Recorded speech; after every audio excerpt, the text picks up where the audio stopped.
তো আপনাদের সকলকে স্বাগতম জানাই আমার ইউটিউব চ্যানেলে। তো আমরা পার্সেন্টেজের উপর 5টা ক্লাস করেছিলাম, আজকে আমরা 6 নম্বর ক্লাসে করব। এবং 6 নম্বর ক্লাসে করব হচ্ছে কোম্পানির যে সেলসম্যান হয়, যে তাদের দেখো একটা নির্দিষ্ট চুক্তিতে কাজে রাখা হয় যে তোমাকে এত টাকা স্যালারি দেবো, তারপরে শর্ত থাকে যে তুমি যদি এত টাকার জিনিস বিক্রি করতে পারো তাহলে তোমাকে তার উপর কিছু ইনসেন্টিভ দেবো। এবার এই টাইপটার উপরে 3 থেকে 4টে টাইপের কোশ্চেন হয়। তো 3 থেকে 4টে টাইপের কোশ্চেন আমরা আলোচনা করবো। তার সাথে আমরা যে পার্সেন্টেজের যে মিসলেনিয়াস কিছু কোশ্চেন আছে সেগুলো আলোচনা করব। আলোচনা করে আমরা পার্সেন্টেজ শেষ করব। তার পরবর্তী ক্লাসে আমরা করব হচ্ছে তোমার প্রফিট অ্যান্ড লস। ঠিক আছে? তো আশা করি আজকে বা কালকে এটা হচ্ছে ভিডিও 6 যাবে, হয়তো আশা করি ভিডিও 7-এ আমাদের পার্সেন্টেজ শেষ হয়ে যাবে। তো আমরা আসি আজকের 1 নম্বর কোশ্চেনে। বলছে the company give 12% commission to a salesman for his sales above sale of 15,000, 1% and 1% bonus if the salesman deposits 5,350 in the company after deducting his commission from the total sale. Find the total sales. বলছে একটা সেলসম্যানকে 12% commission দেবে হিসাবে কাজে রেখেছে, তার কত টাকার উপরে না 15,000 টাকার উপরে যদি বিক্রি করে তাহলে 12% কমিশন দেবে এবং তার সাথে 1% বোনাস দেবে। বলছে সেলসম্যান যদি সেলসম্যান একটা টাকার জিনিস কিনেছিল, কেনার পরে যখন বিক্রি হয়ে গেছে, বলছে বিক্রি হয়ে যাওয়ার পরে এত টাকা কোম্পানিতে ফেরত দিয়ে আসলো, 52,350 টাকা কোম্পানিতে ফেরত দিয়ে আসলো।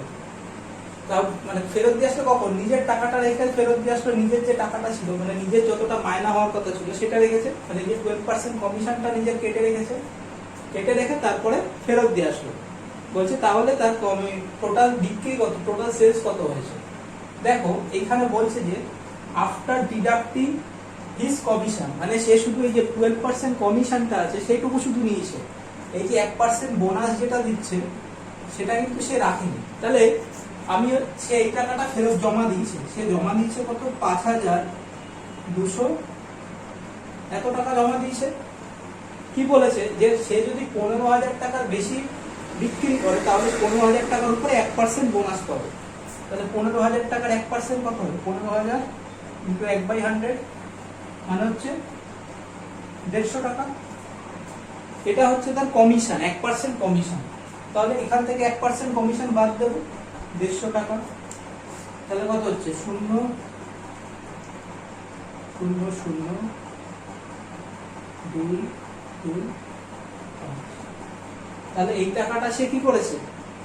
এই টাকাটা সে কোম্পানিতে ফেরত দিয়ে এসেছিল। এই টাকাটা সে কি করেছিল? কোম্পানিতে ফেরত দিয়ে এসেছিল। তাহলে দেখো কোম্পানি তাকে চুক্তি রেখেছে কত পার্সেন্ট ইন্টারেস্ট দেবে? 12% ইন্টারেস্ট দেবে, তার সাথে 1% আরো ইন্টারেস্ট দেবে এক্সট্রা। তাহলে টোটাল সে কত পাচ্ছে? 13% ইন্টারেস্ট পাচ্ছে। 13% ইন্টারেস্ট পাচ্ছে। তো তাহলে আমি 13% যদি ফ্র্যাকশনে ভাঙি, 13/100, 13% ইন্টারেস্ট পাচ্ছে 13/100। আচ্ছা সরি, এটা বাদ দাও। তার সে টোটাল যে সেলস হচ্ছে তার 13 টাকা নিজে, যদি 100 টাকা সেল হয়, যদি 100 টাকা সেল হয়, সে 13 টাকা নিজের কাছে রেখে দিচ্ছে, আর বাকি 87 টাকা কি করছে? ফেরত দিয়ে দিচ্ছে। তার আমি বলতে পারি 13 যদি নিজের কাছে রেখে দেয়, বাকি থাকবে কত? বাকি থাকবে হচ্ছে 87 টাকা। বাকি থাকবে হচ্ছে 87 টাকা থাকবে বাকি। তাহলে আমি বলতে পারি এই 87 ভ্যালু, 87 এর ভ্যালু হচ্ছে 5220। তাহলে 1 এর ভ্যালু কত হবে? 100 এর ভ্যালু কত হবে? তাহলে 100 এর ভ্যালু কত হবে? 100 এর ভ্যালু হবে 60,000 রুপিস। তাহলে সে যে টোটাল বিক্রি করেছে সেটা কত টাকা? সেটা হচ্ছে 60,000 টাকা সে টোটাল ব্যবসা করেছে। ঠিক আছে?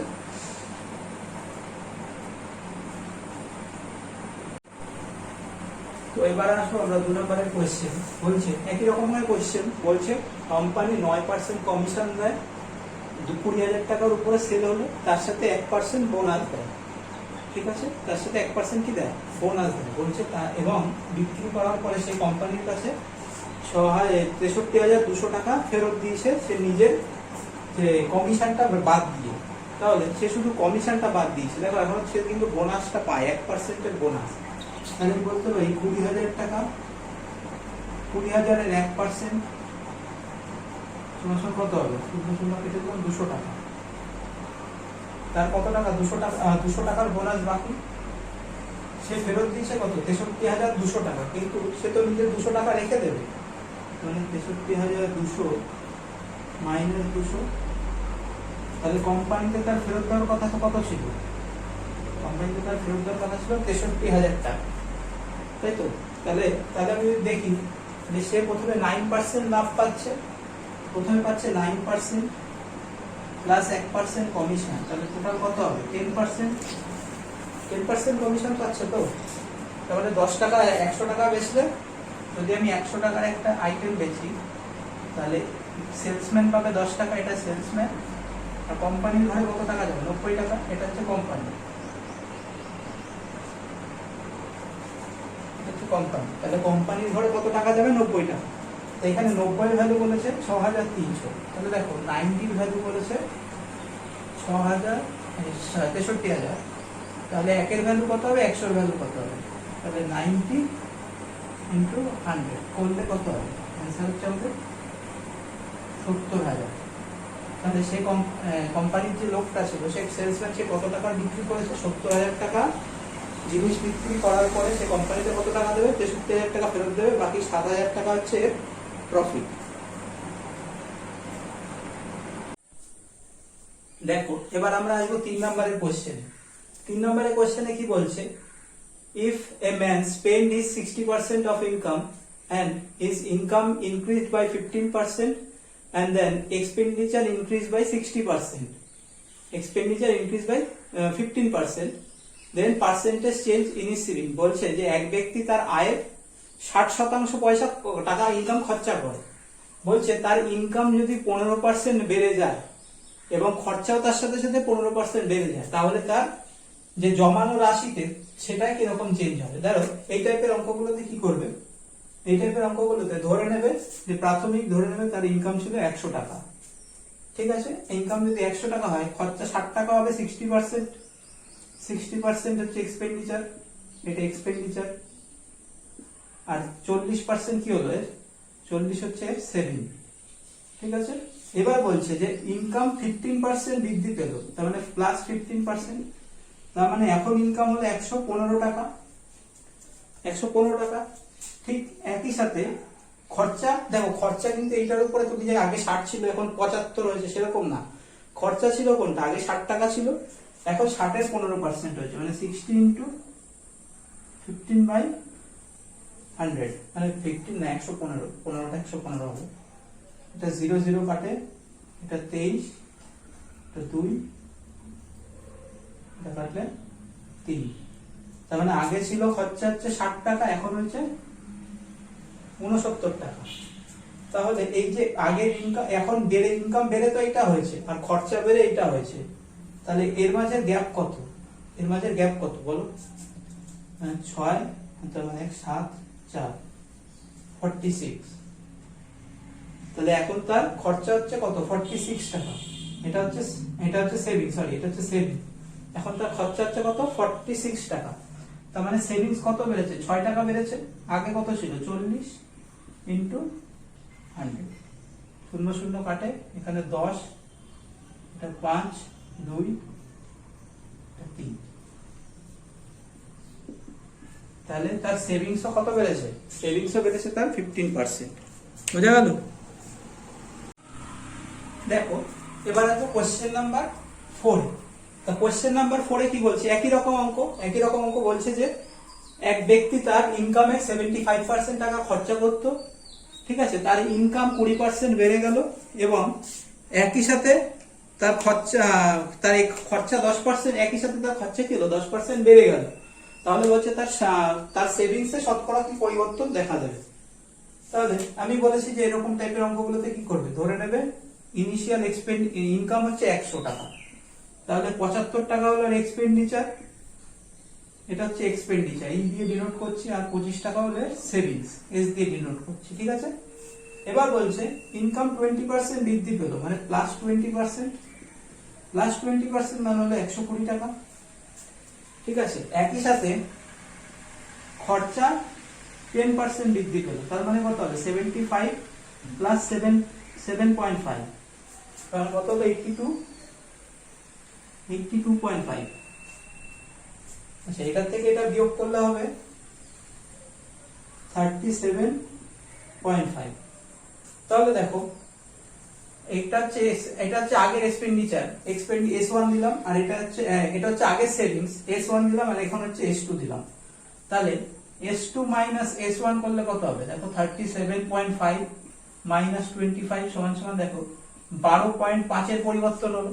তারপরে আগে সে 25 টাকা জমাতো, এখন সে 37.5 টাকা জমাবে, মানে আরো 12.5 টাকা বেশি জমাবে।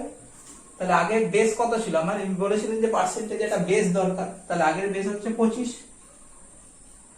12.5 বাই 25 ইন্টু 100 4। তাহলে তার সেভিংস কত বেড়েছে? 50% সেভিংস বেড়ে গেছে।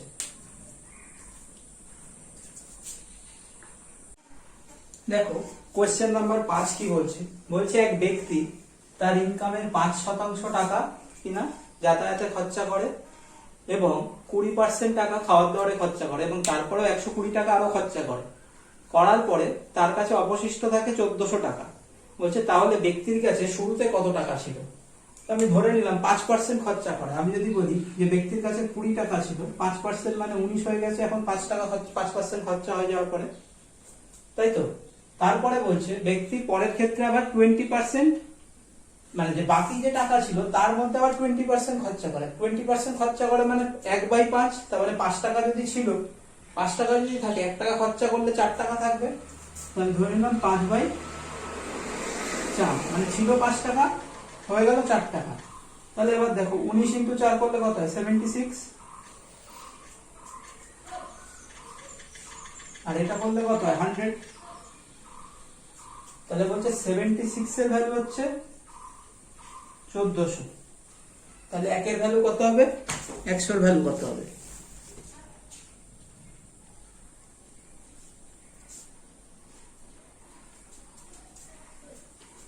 সরি, 76 এর ভ্যালু 1400 হবে না। 76 এর ভ্যালু এখানে তো শুধু তারপরেও তো তার কাছে 120 টাকা এক্সট্রা খরচা করেছিল, সেইটা তো এখানে হিসাবেই আসেনি। যেহেতু সেটা হিসাবে আসেনি, আমি ধরে নিলাম সে 120 টাকা খরচা করেনি। আমি ধরে নিলাম যে সে 120 টাকা খরচাই করেনি। তাহলে আগে ছিল 1400 টাকা, যদি খরচা না করে সেটা তার আবার অ্যাকাউন্টে যোগ হয়ে যাবে। তাহলে এখন হলো কত? 1520 টাকা। তাহলে আমি বলতে পারি 76 এর ভ্যালু 1520। তাহলে একের ভ্যালু কত হবে? 20। তাহলে 100 এর ভ্যালু কত হবে? 100 ইন্টু 20 মানে কত হবে? 2000 টাকা। বোঝা গেল? এই জায়গাটা একটু হিসেবে ভুল হয়েছিল। এই জায়গাটা কি বলছে যে আমি ধরে নিলাম যে সে 120 টাকা খরচাই করেনি, ওটা হিসাব করলাম না 120 টাকা খরচা করেনি। তাহলে 120 টাকা কোশ্চেনে যখন বলছিল তখন তো 120 টাকা বিয়োগ করে বলেছিল যে 1400 টাকা থাকবে, কিন্তু আমি যখন করলাম দেখলাম যে আমার কাছে 1400 টাকা, দেখলাম যে এইটার জন্য প্রবলেমটা হয়ে যাচ্ছে। আমি ধরে নিলাম যে সে 120 টাকা পরে আর খরচাই করেনি, সে 120 টাকা রেখে দিয়েছে। তাহলে 120 টাকা যদি রেখে দেয় তাহলে 1400 সাথে আরো 120 টাকা যোগ হবে। তাহলে 76 এর ভ্যালু আসবে 1520 টাকা, একের ভ্যালু আসবে 20 টাকা, 100 এর ভ্যালু আসবে 2000 টাকা। এটা তার ইনিশিয়াল অ্যামাউন্ট ছিল। দেখো এবার আসবো আমরা কোশ্চেন নাম্বার 6। বলছে এক ম্যানুফ্যাকচার তার তৈরি করা জিনিসের দ্রব্য 25% বেশি দামে রিটেলারের কাছে বিক্রি করলো, ঠিক আছে, এবং রিটেলার ম্যানুফ্যাকচার 25% বেশি দামে হোলসেলারের কাছে বিক্রি করলো, এবং হোলসেলার কি করলো যে না তার আবার 20% বেশি দামে সে রিটেলারের কাছে বিক্রি করলো, এবং রিটেলার শেষে কি করলো যে রিটেলার শেষে 28% বেশি দামে সে সেটা কাস্টমারের কাছে বিক্রি করলো। তাহলে বলছে যদি সে কাস্টমার দ্রব্যটি 9600 টাকায় কেনে, কাস্টমার যদি দ্রব্যটি 9600 টাকায় কেনে, তাহলে যে ম্যানুফ্যাকচারার ছিল, ম্যানুফ্যাকচারের মানে তৈরি করতে কত টাকা লেগেছিল। তো দেখো এই টাইপের কোশ্চেন গুলোতে এরকম পার্সেন্টেজ চেঞ্জ করে ধরবে। ধরো বলেছে যে আমি ধরে নিলাম ম্যানুফ্যাকচার X টাকায় বানিয়েছে, এবার ম্যানুফ্যাকচার কত পার্সেন্ট লাভে ছেড়েছে? 25% লাভ। 25% লাভ মানে হচ্ছে 5/4। এবার পরে ম্যানুফ্যাকচার কার কাছে বসেছে? রিটেলারের কাছে। তার মানে এটা রিটেলারের দাম, রিটেলার আবার 20% বেশি দামে বিক্রি করেছে, তার মানে 6/5। এবার কি বলছে? এবার বলছে হচ্ছে রিটেলার আবার কাস্টমারের কাছে বিক্রি করেছে 28% বেশি লাভে। আর 28% ধরে নিলাম, আমি যদি আমার যদি 100 টাকা হয়, আমি দেখাচ্ছি এটা 100 টাকা হয়, জিনিসটা 128 টাকায় বিক্রি করব। আর কাটাকাটি 4 দিয়ে যদি আমি করি তাহলে এটা 25 হবে, এটা 32 হবে, এটা 32 হবে। আমি সেটাই একবারে এখানে লিখলাম যে 32/25 সমান সমান 9600। এবার এটা যদি আমি কাটাকাটি করি, দেখো 5 দিয়ে 5 কাটা যায়, 4 দিয়ে 6 কাটা যায়, 3 2 এটা হচ্ছে 16। তাহলে কি হচ্ছে, x সমান সমান হলো আমার 25 ইন্টু 9600/3 ইন্টু 16। এবার এটা দিয়ে কাটলে এটা হচ্ছে কত, 6। এটা দিয়ে এটা কাটলে তার মানে x এর ভ্যালু আমার কত আসলো, 25 ইন্টু 200 মানে হচ্ছে 5000। তাহলে ম্যানুফ্যাকচার যে জিনিসটা তৈরি করেছিল, জিনিসটা তৈরি করতে টোটাল কত টাকা খরচা হয়েছিল, 5000 টাকা খরচা হয়েছিল। সেটা বেড়ে কত হয়েছিল, কাস্টমার যখন কিনেছে 9600 টাকা। দেখো এবার আসবো আমরা 7 নম্বরের কোশ্চেন। তো 7 নম্বরের কোশ্চেনে কি বলছে, এক ব্যক্তি তার আয়ের 50% খরচ করে কিনা ঘরের জিনিসপত্র কিনতে, এবং বাকি 50%-এর মধ্যে বাকি যেটা থাকে তার মধ্যে 50% ট্রান্সপোর্টে, 25% হচ্ছে এন্টারটেনমেন্টে এবং 10% হচ্ছে খেলাধুলা সামগ্রী কিনতে খরচা হয়। এবং তার এই সব খরচা হওয়ার পরেও তার কাছে 900 টাকা বেঁচে যায়। তাহলে ওই ব্যক্তির ইনকাম কত ছিল? দেখো ধরে নেব ওই ব্যক্তির ইনকাম 100 টাকা ছিল, তাই তো 100 টাকা ছিল। এবার দেখো 50 টাকা তো খরচা করলো, এবার বাকি রইলো কত, 50 টাকা। এবার তুমি কি করবে, তুমি নর্মাল কি এরকম কি একটু এরকম ভাগ এই যে 25%, তারপর 15%, তারপর 10% এরকম করে কি খরচা আমি হিসাব করবো না। এবার দেখো বলছে যে বাকি যে খরচাটা হবে, প্রথমে 50%, তারপরে 25%, তারপর 10%। এই খরচাটা কোথা থেকে হবে, ওই 50 টাকার মধ্যে থেকে হবে, তাই তো ওই 50 টাকার মধ্যে হবে। তো তাহলে এই দুটো আমি যদি সবকটা যোগ করি তাহলে কত আসবে, 85%। তার মানে আমি বলতে পারি তার যদি ইনকাম 100 টাকা হয়, এই 50 টাকা যাবে ট্রান্সপোর্টে, আর এই 50 টাকার 85% যাবে আমার নানান রকমের জিনিসের কাজ করতে। তাহলে বাকি থাকবে কত, বাকি থাকবে আমার 15%।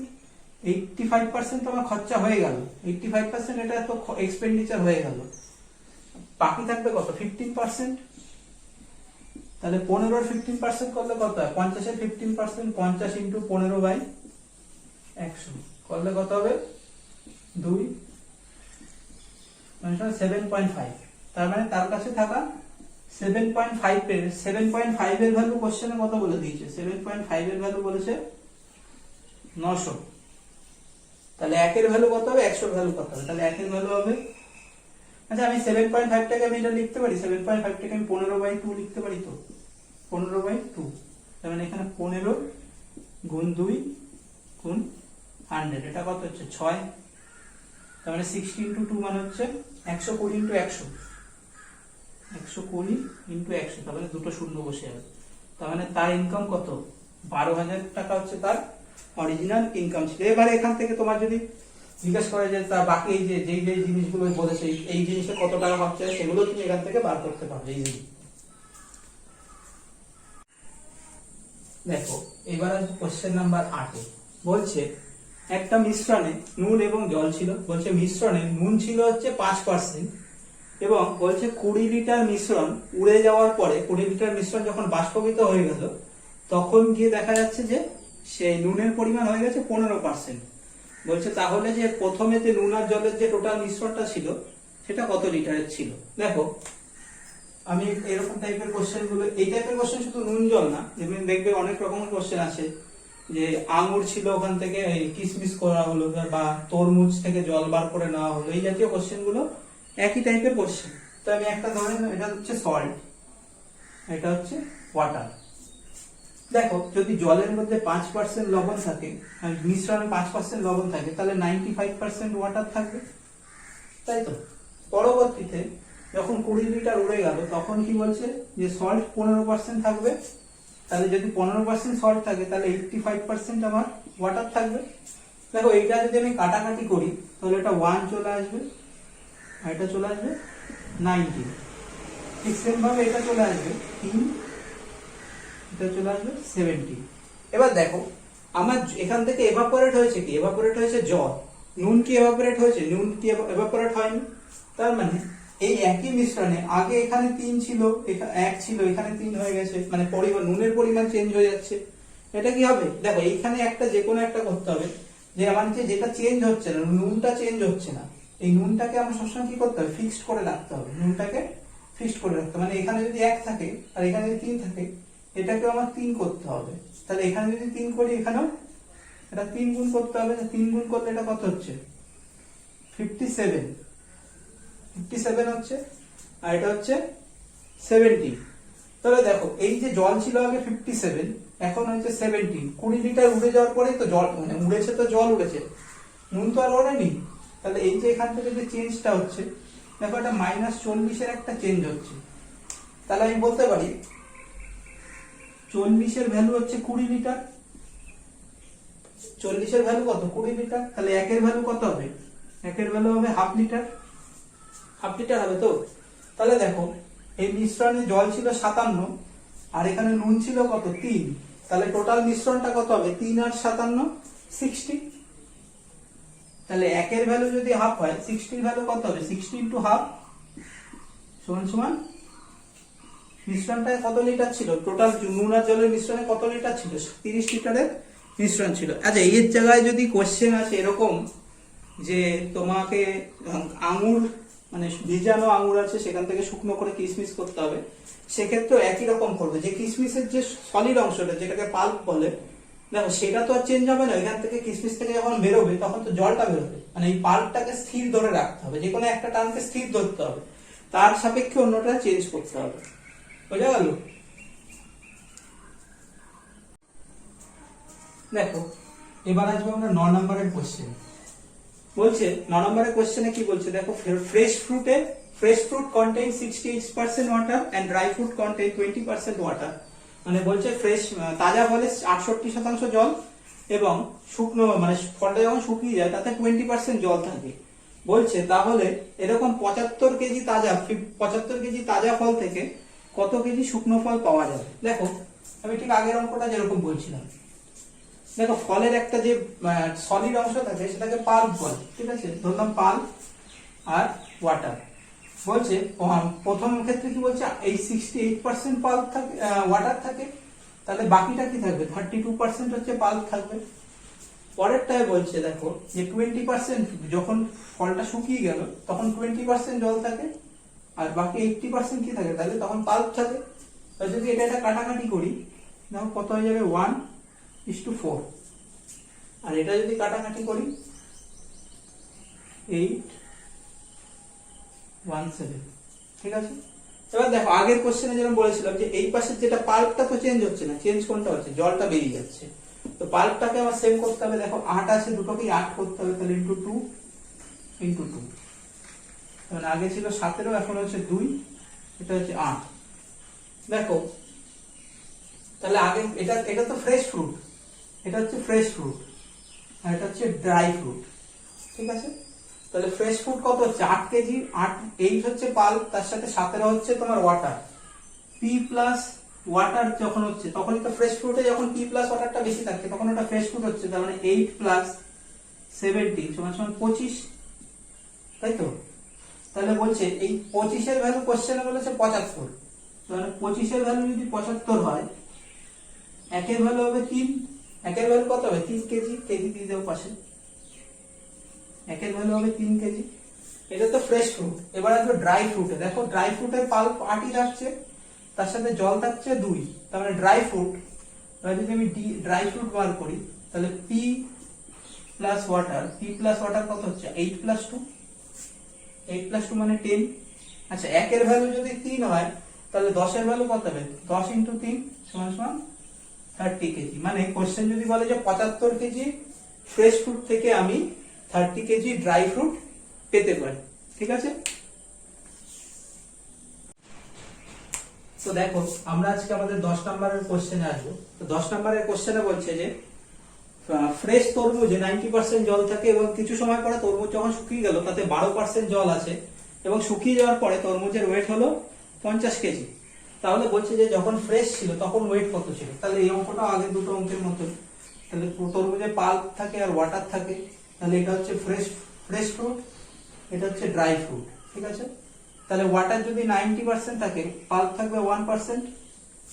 এবার এই সেকেন্ড কেসে বলছে যে 90%, তাহলে 10%। সেকেন্ড কেসে বলছে ওয়াটার থাকবে 12%, পাল্প থাকবে কত 18%। এবার যদি কাটাকাটি করি, এটা আসবে 22, এটা আসবে 3, এটা কাটাকাটি চলে যায়, 0 0 দুপাশ দিয়ে কেটে দিলাম। তাহলে দেখো তোমাদের বলেছি যে পাল্পটাকে সেভ করতে হবে, কারণ পাল্প তো চেঞ্জ হচ্ছে না, ইভাপোরেট হচ্ছে ওয়াটার। তাহলে ইনটু 22 ইনটু 22।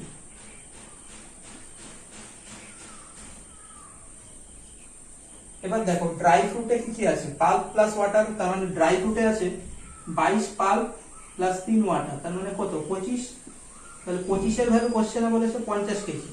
তাহলে একের ভ্যালু কত হবে, একের ভ্যালু হবে 2 কেজি। একের ভ্যালু কত হবে, একের ভ্যালু হবে 2 কেজি। এবার তাহলে ফ্রেশ ফ্রুটে কতটা থাকবে, দেখো ফ্রেশ ফ্রুটে পাল্প আছে 22 আর ওয়াটার আছে 198। তাহলে F F fresh fruit, fresh ফ্রুটে কি আছে পাল্প প্লাস ওয়াটার, তার মানে 22 প্লাস 198 তোমার সমান হচ্ছে কত 220। তাহলে একের ভ্যালু যদি 2 কেজি হয়, তাহলে 22 ভ্যালু 220 ভ্যালু কত হবে ইনটু 2 সমান সমান 440 কেজি।